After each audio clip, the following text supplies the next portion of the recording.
Gérald Darmanin, dont l'arrivée au ministère de l'Intérieur a provoqué des critiques, le ministre de l'Intérieur affaibli, accusé de viol, toujours sous le coup d'une enquête en cours, un symbole pour les associations féministes qui réclament sa démission. Reportage, Stéphanie Zenati-Tomedo. Derrière la fenêtre, Christophe Castaner semble s'impatienter. Son successeur se fait un peu désirer, mais une fois qu'il a pénétré dans la cour de l'hôtel de Beauvau, Gérald Darmanin ne s'éternise pas. Emmené directement dans ce qui sera désormais son nouveau bureau, les deux hommes échangent brièvement sur les dossiers en cours, avec en bruit de fond, sous les fenêtres du ministère, une poignée de féministes mécontentes de cette nomination. Monsieur Darmanin est actuellement en procès pour viol. Et donc ça fait de lui, non pas forcément quelqu'un de coupable, puisque son procès est en cours d'instruction, mais ça fait de lui quelqu'un dont l'exemplarité est complètement mise en doute. Pour nous et pour en fait, toutes les femmes, toutes les personnes victimes de violences, de viols, d'agressions, c'est c'est un crachat au visage en fait. Vraiment, on est entendu, mais on n'en a rien à foutre de ce qu'on peut dire. Et d'ailleurs, leurs cris, leurs slogans ne perturbent en rien la passation de pouvoir. Je sais, cher Christophe, que la critique est facile. Je sais que l'art est difficile. Le ministère de l'Intérieur est le ministère de la protection des Français. Par ses policiers, par ses gendarmes, par ses pompiers. Des propos qui, derrière les grilles du ministère, résonnent. Jugé par les associations féministes, presque ironique, étant donné les circonstances de son arrivée au poste de premier flic de France. Depuis plusieurs années maintenant, le nom de Gérald Darmanin est associé à des affaires de viol.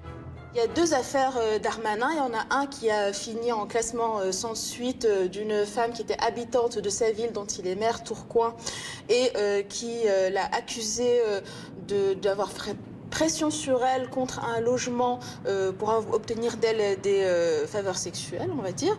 Et l'autre qui est une femme qui lui avait demandé, alors qu'il avait des responsabilités à l'ancienne UMP, de l'aider dans un dossier judiciaire. Il lui avait proposé, en tout cas selon elle, des relations sexuelles en échange. Une affaire qui, dans un premier temps, avait été elle aussi classée sans suite. Monsieur le ministre, en réaction à cette nouvelle plainte avec... Bonjour. Pardon. Je ne savais pas que vous intéressez autant à la défense publique. Mais récemment, les investigations ont repris. Il y a un mois, l'enquête a été relancée. Alors face à la presse, Gérald Darmanin, lui, ne change pas d'attitude. Il répète en boucle le même argumentaire, la présomption d'innocence. Je voudrais d'ailleurs dire que, vous savez, cette situation, elle n'est pas facile à vivre pour ceux qui sont accusés à tort. Votre famille, vos amis, votre réputation, ils s'interrogent et ils s'inquiètent pour vous. Je ne vais pas me plaindre parce que je suis ministre de la République. Mais le combat politique parfois fait naître de drôles de choses et qui sont bien négatives dans la vie personnelle. Mais je marche la tête haute. Alors il me semble qu'au bout de 3 décisions de justice, on peut penser que j'ai le droit à la présomption d'innocence. Sauf que celles qui défendent les droits des femmes ne l'entendent pas exactement de la même manière. En plein après-midi ce mardi, ces Parisiennes sont donc venues assister à un enterrement. Merci. Cette grande cause du quinquennat a hier reçu un coup fatal avec la nomination au poste de premier flic de France d'un homme accusé de viol, Gérald Darmanin. Celui des promesses d'Emmanuel Macron et de l'engagement de son gouvernement à faire de la lutte contre les violences faites aux femmes l'une de ses priorités. C'est quand même incroyable, ça fait des années qu'on n'a pas eu un gouvernement aussi ouvertement anti-féministe et anti-droits des femmes. Un choix qui interroge et un nom qui, à peine prononcé sur le perron de l'Élysée, commence à embarrasser. Pour son premier compte-rendu du Conseil des ministres, Gabriel Attal a bien du mal à trouver les mots pour défendre son collègue.